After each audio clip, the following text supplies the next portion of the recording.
Yep.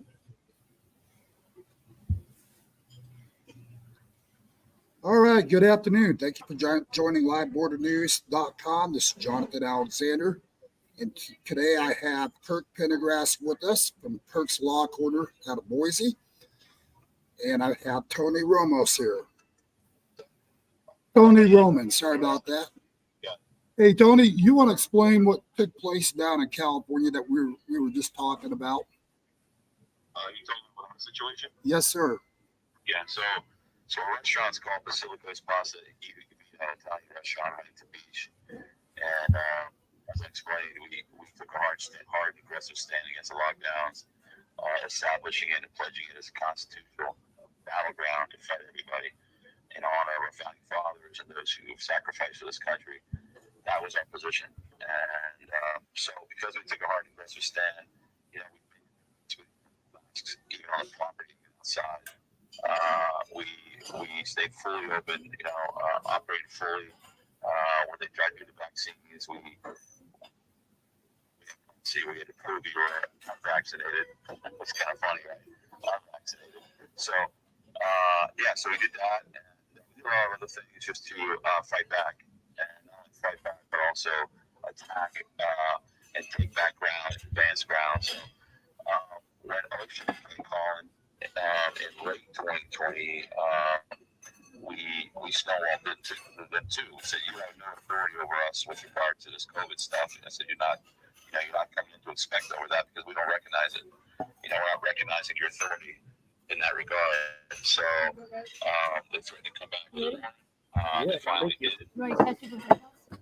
They finally did at the beginning of 2021, January 2021. They came with a warrant signed by a judge with the police back up. We stonewalled them again. We said, you're not getting it. You're not standing us. You're not getting it. And they left and then threatened fine, for down. And then last Monday, they went in and limited their bank accounts.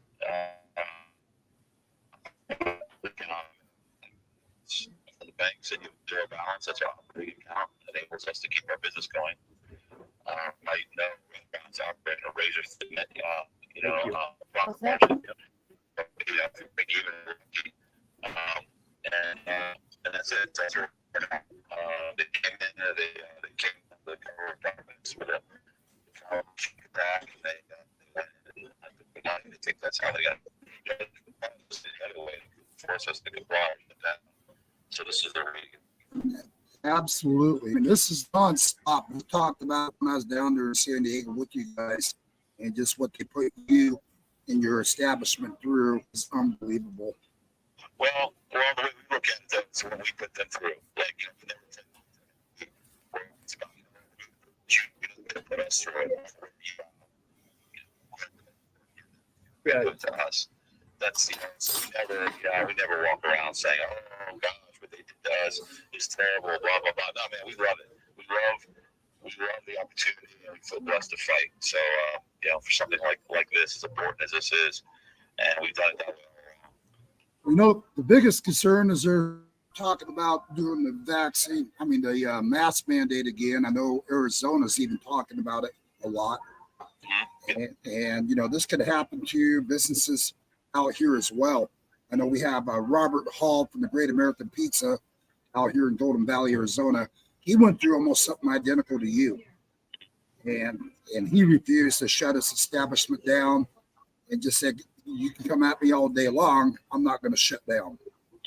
I mean, he took a hard stand on it, and he was the only establishment out here in this area right here that actually took a stand. Okay, good. So I think a lot of people are saying now, I'm not a conspiracy guy, but a lot of people are saying maybe they're trying to launch attacks against us now to force us out of business because they are planning another comeback of these so-called BS mandates, and they think by taking us down, it creates a barrier. It takes down a barrier to entry for them because of what our place represents now. It's more like a fortress now, and people come from all over the world to visit us. They write us and they send mail and email, and they phone calls, and they visit. So We had, at one point during the lockdowns, we had wait times about 5 hours. I mean, people just to get in. So it was crazy. Wow. Yeah. Yeah. I'll tell you what, we're going to be bringing a bunch of people down and coming and meeting up with you. And anytime. And well, you and I met. You and I met here in Princeton. And I respect you a lot. Like I said, what you're doing at the border is no more important from that, because everything starts and ends, at the border. The border is language, culture. Without that, we don't have a country, like I said. And what you're doing, you're a hero, man. You're a manly guy, and you're the kind of guys I like to align myself with. It's like the movie The 300, right? 300. It was 300 only, but they were the same. They didn't, just to expand their forces, they didn't just let in anybody, right? So we could just push everybody else aside, say, look, you stand behind us and support us, but let us do the fighting. Right. Hey, Kirk, anything you can add to this of what kind of like what he's been through already? Well, honestly, it was a little bit hard to hear him, but the basic understanding here is that we have unelected bureaucrats who are attempting to dictate to us and businesses as well, the people, that we have to wear a mask, that we have to, for business owners, they have to implement these draconian, it's just garbage. It's a dictatorship, right? But again, where are these orders coming from? Unelected bureaucrats. So the key to all this is you have to know the law. And in the parts of the law regarding due process of law, what do we do when they violate our rights? What is the Constitution? What does our rights dictate? Some of our rights dictate the process. And this is where we're at fundamentally and principally, is a lack of knowledge. And the Bible talks about my people shall perish for lack of knowledge. So if you don't know, well, what do you do? That's the conundrum that we're under here, is what do we do? Well, the first step is to read, because reading means reading. We got to read what our rights are, read what the Constitution says, not the code. I'm talking about real law stuff. So in this instance, just for your listeners that may be new to me, but I've been studying law and the history of law since 1995.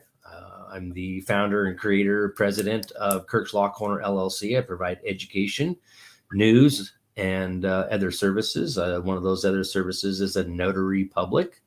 I have the power to administer oaths. So, no warrant shall issue but upon probable cause supported by oath or affirmation. That's one of the powers and duties of a notary public. Furthermore, from there is trying to educate the people on what the law really is. Real law, laws of nature, law of nations, constitutional law.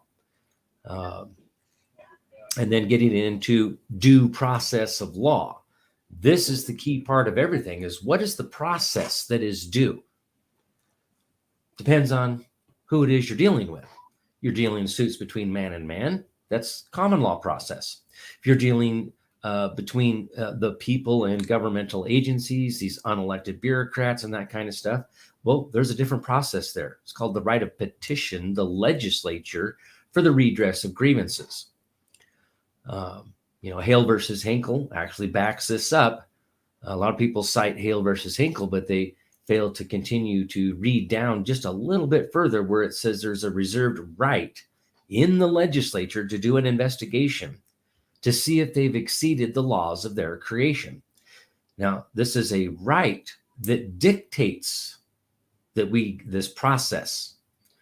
This doesn't come from any statute or code or rules of procedure other than the common law, because we're talking about parliamentary law and common law long before a constitution. So the key is who is it that's coming to us and telling us as a business owner or whatever. Oh, you have to require people to wear masks to come in here. Okay, who are you? Right? Properly identify yourself, and see, this is that whole failure to identify. That applies to them. It doesn't apply to the people. Statutes are for government civil conduct. That's American Jurisprudence, Volume 16, Constitutional Law, Section 2. There's a clear distinction between the Constitution and statutes are for them, not for the people. That's not law. It's called a statute. Some people like to say statutory law. Well, get rid of the law. That's not law.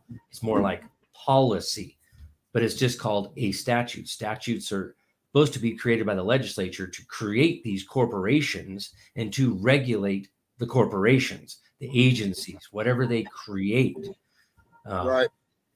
So what happens when you have these unelected bureaucrats that have been unlawfully created to begin with? We have to challenge the constitutionality of the law of its creation to begin with. And their delegations of powers, and 9 times out of 9, they're exceeding the laws of its own creation. So what kind of legal course, Kirk, can he actually take towards these guys with what they've done?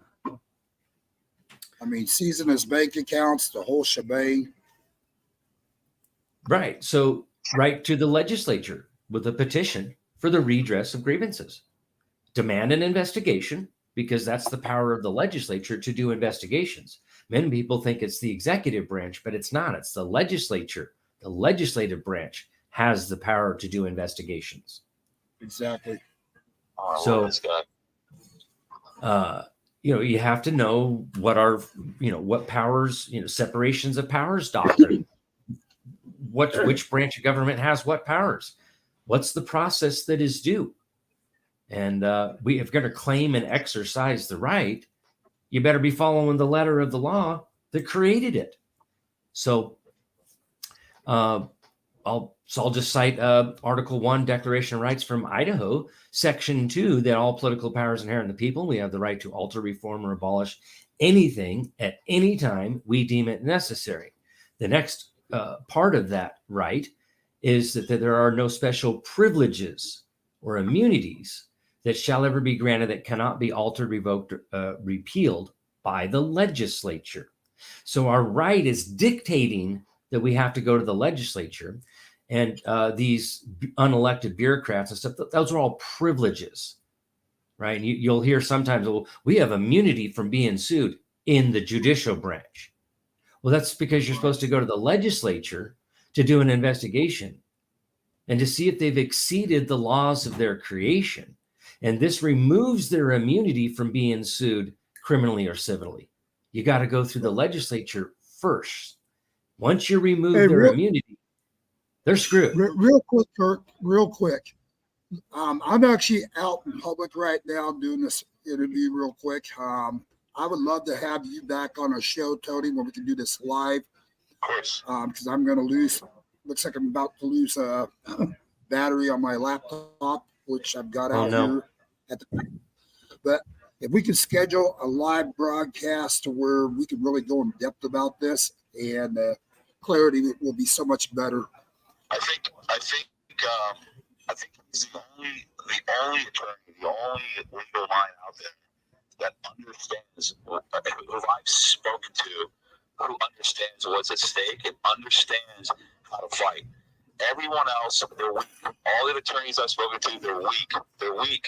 This guy gets it, and I would like to connect with him. And if I could be so honored to have him fight alongside me, we could discuss that. Absolutely. I would love the opportunity. So what I love to do, but he's going to be out here with me in Lake Havasu coming up on the 16th through the 21st. Maybe what we can do while he's here is drive over to San Diego, meet up with you as well in person. Where's he located? He's actually out of Boise, Idaho. But he's flying into Arizona. He's going to be at several events I'm attending and talking at coming up here. Got it. So yeah, I'd love to have you come on out, meet with Kirk as well. Because maybe in the meantime, you can put us in touch. That's okay. Absolutely. I can send him what I have, and, you know, what my thoughts are on him. He's brilliant. That's why we got him aboard. He's a genius. Yeah. You Yeah. I mean, betcha. something that makes sense. I mean, I'm blown away by his knowledge and his intellect. I mean, he's amazing. So Well, Kirk's actually worked some cases that were pretty big cases. Yeah. So, and I don't know if you want to share with the audience some of the cases you've handled, Kirk. Say again. All right? I don't hear. Nope. I don't hear. You there with us, Kirk? Yeah, I'm here. You're cutting out on me. Yeah, sorry about that. So, anyways, I'm going to get you guys in touch with one another. And then we'll plan on seeing him out here in Arizona, or we'll go to San Diego. Law in its state. So, California. yeah. Why don't we talk about this as soon as we get up here? My computer is just now getting ready to die. Let's do it. So, All right, Jonathan. all right. Thank you, Kirk. Hey, Kirk, muchly appreciate Yeah, you you being bet, on the Tony. show today. We're going to do a live broadcast when he can be live on the air with us directly. So this is right through the cell phone and the computer here. Yeah. So, all right. Hey, Tony, muchly appreciate you. We love you guys, and we're going to help. We're going to help fight for you guys as well. So, all right, buddy.